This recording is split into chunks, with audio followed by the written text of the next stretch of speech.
Last व्हिडिओमध्ये आपण पाहिलं होतं की डिजिटल एव्हिडन्स म्हणजे काय आणि ते कोणकोणते असतात. आज आपण पाहणार आहोत की डिजिटल एव्हिडन्सेस हे आपल्याला कोणकोणत्या केसेसमध्ये मिळतात आणि त्यांचा वापर आपण एखाद्या क्रिमिनल ऑफेन्समध्ये जसं चोरी, murder, rape, sexual assault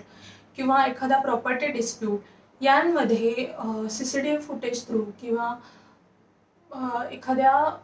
video recording through कसा करू शकतो किंवा एखाद्या मॅट्रिमोनियल केसमध्ये जेव्हा डिवोर्समध्ये जे ॲलिगेशन्स लागतात ते प्रूव्ह करण्यासाठी किंवा स्वतःला त्यातून डिफेंड करण्यासाठी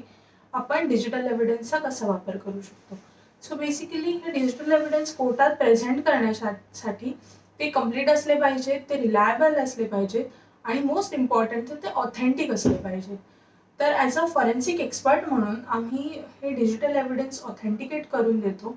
आणि त्याचा ट्रान्स्क्रिप्ट, त्याचा रिपोर्ट आणि section 65B of Indian evidence ॲक्टच्या अंतर्गत